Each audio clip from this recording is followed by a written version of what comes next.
नमस्कार, आप देख रहे हैं न्यूज़ इंडिया टीवी 24। देहरादून के ढोबरी गांव में लगभग 250 लोगों की आबादी है और एक ईदगाह है जो 5 साल पहले वहां के निवासियों की सहमति से बनाई गई थी और जनाजे और ईद की नमाज होती है। और पास में एक कब्रिस्तान भी है जिसमें लगभग 70 कब्र भी है। कुछ पार्टी के लोग पुरखों की कब्र को हटाकर बना रहे दूसरी ईदगाह। गाँव वालों ने लगाई गुहार, उनकी भावनाओं को कब्रिस्तान को ना तोड़ा जाए। लोग इस तरह के कारनामे करते रहे तो इसके आगे कुछ क्या, आप कहाँ जाएंगे, किस तरह के कार्रवाई करेंगे? साहब, हम कानून की मदद लेंगे, कानून के पास DMRDO के पास जाएंगे, कानून का सहारा लेंगे। तो इससे पहले जब यहाँ पर ये ईदगाह की तैयारी की जा रही थी, जब ये खुदाई चल रही थी, तो उस टाइम आप लोगों ने कुछ किस तरह की हम रुकावट? लोगों को इतनी जानकारी भी नहीं थी। हमने सोचा कि झगड़ा अच्छा नहीं होता और झगड़ा करना भी नहीं चाहिए, लेकिन जब ये मामला हमने देखा तो ये गलत लगा।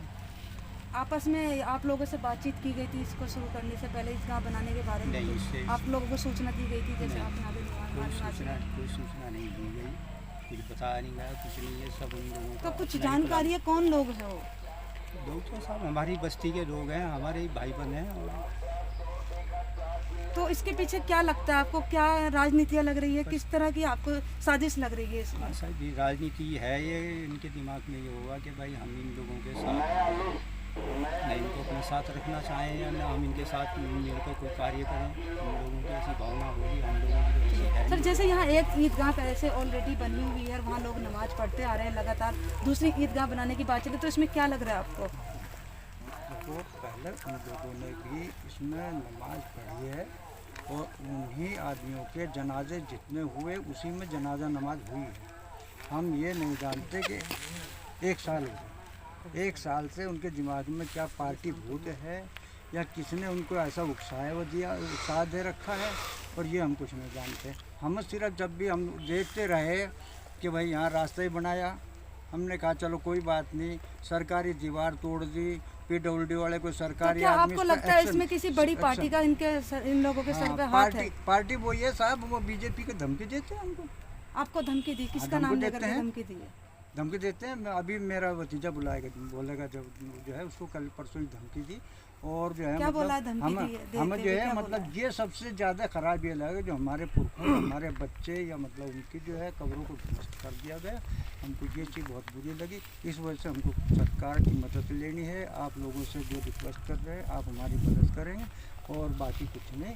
हम सब सहन कर रहे थे, उनकी सब चीज़ों को सहन करें, मगर ये हमसे सहन नहीं हो, ये हमारी आत्मा को ठेस पहुँचाया। आपको क्या लग रहा है जो ये ईदगाह बनाने की जगह चल रही है, तो किन लोगों को क्या लग रहा है कि ये किसकी साजिश लग रही है? गैर कोई नहीं है जी, सब हमारा परिवार, हमारे ताऊ चाचा के। तो ये इतनी बड़ी जो कार्य किया जा रहा है, इतनी बड़ी उनके दिमाग का यही पता नहीं लग रहा कि ऐसा कर क्यों रहे, या किसी से कोई मशवरा, कोई सुझाव, कुछ नहीं, जो मन में आ रहा है। आपको जानकारी थी जहाँ पर यहाँ ईदगाह? बिल्कुल जानकारी कोई नहीं थी, किसी को कोई जानकारी नहीं थी, कोई सूचना दी गई? कोई सूचना नहीं दी गई। इससे पहले उन्होंने यहाँ जनाजा नमाज भी अदा करी, ईद की नमाज भी अदा करी, सब कुछ जो है बड़े अच्छे से चल रहा था। एक आध साल से पता नहीं क्या उनके दिमाग में आया कि अपना अलग करेंगे। क्यों करेंगे अलग, जब यहाँ बगल में ईदगाह है, इसमें बाउंड्री में उनका पैसा भी है। तो ये नहीं है कि चलो भाई चाहे किसी का 10 रुपये तो पूरे गांव के लोग इस ईदगाह में नमाज पढ़ते, जनाजे की? हाँ बिल्कुल, सबने पढ़ी है, सबने पढ़ी है। पूरे गांव को कोई आपत्ति नहीं है? कोई आपत्ति पहले कभी नहीं थी, पर अब एक आध साल से क्यों दिक्कतें बढ़ाई इन लोगों ने, हमें यही पता नहीं है। ऐसा क्यों कर रहे? कभी किसी के आंगन में नमाज करवा दे, जनाजा नमाज, कभी किसी के जो है खेत में नमाज करा रहे, पर यहाँ नहीं करा रहे। अब ये कर दिया, देखो। तो आपको लग रहा है कब्रिस्तान की मुद्दा जगह को उठाया गया, जो राजनीतिक खेल खेले जा रहे हैं? हाँ जी, राजनीति खेल तो आई, राजनीतिक साजिशें चल रही है आप लोगों की? बिल्कुल बिल्कुल। भाई हमें से पूछा ही नहीं जा रहा किसी भी काम के लिए कि भाई इस काम को हम कर रहे हैं, ये करना है, नहीं कोई सुझाव नहीं देना, कोई सूचना नहीं देनी। तो ये तो हम तो परेशान हैं। हम यहाँ उन बेचारों को देखने भी नहीं आते यार, क्या कर रहे, क्यों कर रहे, किस तरह से कर रहे। अभी कुछ दिन पहले जो है मेरा बेटा गुजरा था, उसकी नमाज तक नहीं अदा करी, अलग बैठे रहे यहाँ पर। क्या परिवार। अब ये परसों नरसों कर दिया। अब देखो, इससे घिनौना काम है कोई दुनिया में?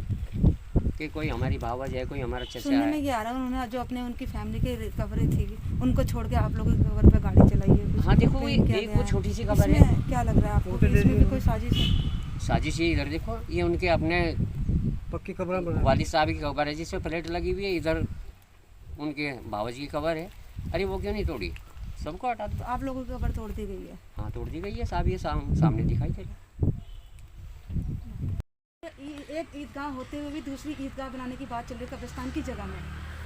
देखिए मैम, हमारे यहाँ पहली बात तो मैं आपका सबसे पहले धन्यवाद करता हूँ कि आप यहाँ आए, आपका बहुत बहुत धन्यवाद। मैम क्या है, हमारे यहाँ ऑलरेडी 2017 से ईदगाह का निर्माण हो चुका है। ईदगाह हमारे यहाँ कायम है 2017 से, और 2017 के बाद आज तक जितने भी इंतकाल हुए तो सभी की जनाजे नमाज और सभी की लगभग 5 मरतबा सभी पूरी बस्ती ने, पूरे मोमडन समाज ने, हमारे गांव के डोगरी वालों ने यहाँ पर नमाज अदा की है, नमाज कायम यहाँ पर हुई है। और हमने जब ये ईदगाह कायम हुई थी तो यहाँ पर मुफ्ती साहब देहरादून से और मौलाना अब्बास वगैरह हमने जो कौम के रहनुमा थे उनको बुलाया, उनसे हमने परमिशन वगैरह भी कराई, सब चीज़ें जो होता है वो सब चीज़ें तौर तरीके से कराई है। और ये मुस्लिम समाज ने अपनी ईदगाह कब्रिस्तान के लिए सोचा कि चलिए यार यहाँ पास में एक ईदगाह हो जाए और जनाजा नमाज भी हो जाए, तो उस तरीके से यहाँ पर व्यवस्था की थी। उसके बाद काफ़ी लंबे टाइम तक यहाँ लोगों ने इसको यूज़ किया, पूरी बस्ती ने इसमें अपना जनाजा नमाज और अपना यहाँ पर सब ईदगाह की नमाज़ें पढ़ी है। लेकिन पता नहीं कुछ क्या समय से, एक साल से क्या कुछ हम इस तरह से हो गए कि पार्टीबाजी ने क्या करें, हम पार्टीबाजी को लेके लोग यहाँ पर चैलेंज करते हैं, हमें अहंकारी रूप से देखते हैं, जिनसे हमारा इतना ज़्यादा हमारा जीना दुभर कर दिया। ये अवैध निर्माण कर रहे हैं यहाँ पर कब्रिस्तान में। देखिए आप, इन्होंने हमारी लगभग 30-40 कब्रें ध्वस्तीकरण कर दिया, 30-40 कब्रों का, और हमारे पुरखों की जितनी भी यहाँ पर कब्रें रही है सब ध्वस्तीकरण कर दिया। और उसके बाद ये इनका मतलब है कि हम यहाँ पर एक ईदगाह बनाएं, जनाजा नमाज की जगह बनाएं। तो मैडम ये बिल्कुल सरासर गलत है। इनमें हमारे वहीद अली जी, समूलन बेगम जी, बरकत अली जी, उमरदीन जी, उमरी खातून जी, इकबाल जी, 5 बच्चियाँ कालू अली जी के हैं, और इस तरह से काफ़ी 30-40 कब्रों का इन लोगों ने हमारे यहाँ तहस नहस कर दिया। कौन लोग हैं जो ये कार्य कर रहे हैं, जो आपकी भावनाओं को ठेस पहुंचाया जा रहा है? मैडम ये हमारे कौम के ही लोग हैं, सुन्नी है, हमारे परिवार खानदान के लोग हैं, लेकिन पता नहीं किस तरह का भूत सवार है सर पे, एक राजनीति को लेके राजनीतिक स्टंट है पूरा। क्या करना चाह रहे हैं ये समझ में बात नहीं है, इससे हम भी बड़े परेशान हैं। ये लोग करना क्या चाह रहे हैं? ये लोग सरकारी धन से बनी दीवार तोड़ दी इन लोगों ने कि हम रास्ता यूज़ नहीं करेंगे, ईदगाह यूज़ नहीं करेंगे। तो इस तरह से हमें 1 साल से इतना डिफेम किया हुआ इन लोगों ने, हमारा जीना मुश्किल कर दिया, दुभर कर दिया। अब जितने यहाँ पर कब्रिस्तान थे, जितनी कब्रें थी यहाँ पर, सबके परिवार यहाँ पर है, आज उनके लोगों की आत्मा को ठेस पहुँची है, और उन सब का इतना वो रो रहे हैं बेचारे, उनके आंसू नहीं देखे जा रहे हैं। क्या करें हम, बताइए। जो हाल निवासी है यहाँ पर, इन्होंने कभी अभी तक इसमें कुछ कार्रवाई या किसी कोई सूचना अभी तक कुछ आगे पहुँचाई है? मैम बड़े सीधे और भोले लोग हैं गांव के, कोई नहीं चाहता कि हम कहीं कानून में जाएं या इस तरह का लड़ाई झगड़ा करें, इस तरह कोई भी नहीं चाहता, और लोग करना भी नहीं चाहते। तो ये सरकारी धन से बनी दीवार टूटी, कोई कार्रवाई नहीं हमने किया, गेट भी लग गया, कोई झगड़ा नहीं, कुछ नहीं किया। मैंने कहा चलो यार आप जो चाहे कर लो, कोई दिक्कत वाली बात नहीं। लेकिन मैम दिक्कत हमें कब आई, जब हमारी कब्रों का ध्वस्तीकरण हो गया, कब्रों पे जब इन्होंने ट्रैक्टर चला दिया या बुलडोजर चलाया, क्या चलाया, जब बड़ी आत्मा को ठेस पहुंची, एक धार्मिक जो आस्था होती है उनको ठेस पहुंची, दंडनीय अपराध है। और इसके लिए हम अभी पत्रकारों से बात करेंगे, अपने पत्रकार बंधु हमारे कितने सहयोग करेंगे। इसके बाद हम माननीय शासन प्रशासन से बात करेंगे। अगर हमारी वहाँ भी सुनवाई नहीं है तो माननीय न्यायाधीश का दरवाजा खटखटाएंगे, जो सबके लिए होता है वो हम भी वहाँ पर अपनी बात को रखेंगे। कब्रिस्तान की जगह पर जो ये ईदगाह बनाई जा रही है, क्या आप लोगों को इसकी सूचना थी? नहीं मैडम, हमें इसकी कोई सूचना नहीं थी। कोई आप लोगों से मीटिंग या कोई बैठक वगैरह बिठा के कोई की मीटिंग गई है? नहीं मैडम। इन लोगों ने अपनी मर्जी से इस पर जो है ट्रैक्टर चलाया, और सुबह जब मैं ड्यूटी निकला तो उस समय यहाँ लगभग 8 बजे, नहीं उसके 8 बजे के बाद जब हम, कितने तारीख की मामला ये है? लगभग 24 तारीख का मामला है मैडम, सुबह लगभग 9 बजे के आसपास के। तो हमें इसकी कोई जानकारी नहीं थी। इन्होंने चुपचाप आके जो है हमारी कब्रों को ध्वस्त कर दिया गया है। हमने तो कल और हमारी जो है यहाँ पे तो इसकी सूचना आपको कब मिली? आपने कब देखा? कल ही हमने तो मैडम उसके बाद जब शाम को ड्यूटी से आए उससे अगले दिन हमें इसकी वो मिला है। फिर हमने कल पूरे गांव की मीटिंग कराई। फिर हमने पूरे गांव की हिंदू मुस्लिम सब इकट्ठे करके इसकी मीटिंग करी है। पूरे गांव के लोगों ने बताया कि ये गलत किया इन्होंने। तो लगभग कितने लोग होंगे इसके जो विपक्षी लोग हैं जो इस कार्य को कर रहे हैं? लगभग कितने लोग हैं? 10 से 15। लगभग मैडम ऐसा है कि 10 से 15 लोग जो मतलब इस काम को अंजाम दे रहे हैं, वो 10 से 15 लोग हैं।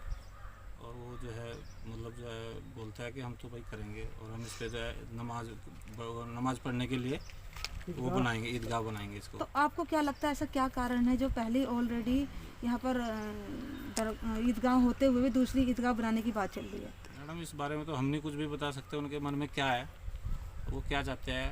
जब बगल में ईदगाह है तो क्यों नहीं वो आ रहे? पहले उन्होंने नमाज अदा की उसमें, जिसमें 5-7 बार जो है नमाज अदा करी उन्होंने सबके साथ मिल के। अब उनके मन में क्या बात है हमें नहीं मालूम उस बात को। तो इसमें क्या लग रहा है ये राजनीति कोई? ये राजनीति का अड्डा है मैडम, सीधा सीधा राजनीति है जी। बोला हम किसी की भावनाओं को ये ठेस कांग्रेस पहुंचाई जा रही है, बीजेपी क्या का लग वो रहा है कि हमें मतलब तुम्हारे उसमें नहीं पढ़नी है और हम अपने अलग बनाएंगे। तो कुछ उनकी तरफ से कोई धमकी वगैरह कुछ धमकी तो आपको देते नहीं हैं, धमकी देते हैं मैडम, जहाँ मिलते हैं वहीं धमकी देते हैं। क्या बोलते हैं? जान से मारने की धमकी देते हैं, चैलेंज देते हैं थाने। किस तरह का चैलेंज थे अभी तक आपको? हमें जान से मारने की धमकी दी मैडम, मेरे घर में आके उन्होंने मुझे मारने की धमकी दी, मेरे घर में घुस के मुझे मारने तक की धमकी दी उन्होंने। तो वो लोग आज भी अगर बाज नहीं आते, अगर आगे भी इस तरह का मैडम काम ऊपर करते से रहे तो क्या प्रशासन करेंगे? प्रशासन की भी धमकी देते हैं। वो अकेले को कहीं भी देख के जो है उसे मतलब जो है धमकी देता है जान से तो मारने इस तरह का अगर वो कार्य करते रहे, लगातार ये करते रहे तो उसके हमने बाद शासन प्रशासन में हमने थाने में रिपोर्ट दी, वहाँ भी वो अपनी जो है मतलब हमारी सरकार है, हमारा कोई कुछ नहीं कर सकता है ऐसे बोलते हैं। तो कोई आपने जो प्रशासन को, पुलिस प्रशासन को जो एप्लीकेशन कुछ दिया है अभी तक लिखित में दिया है? हमने शासन प्रशासन को दिया लेकिन मैडम कोई नहीं सुनता हमारी। हमने दिया लेकिन हमारी किसी ने नहीं सुनी। तो वहाँ जाके कंप्रोमाइज करा देते हैं, वहाँ हमारे चाहे गोली भी मार दे वो कंप्रोमाइज करा देते किसने हैं। कराया? थाने से कंप्रोमाइज हुआ? वहाँ पे दरोगा जी थे, उन्होंने कंप्रोमाइज करा दिया था, बोला जी आज के बाद तो नहीं करेंगे। इसके बाद आगे डीजीपी एसएसपी कहीं आगे आप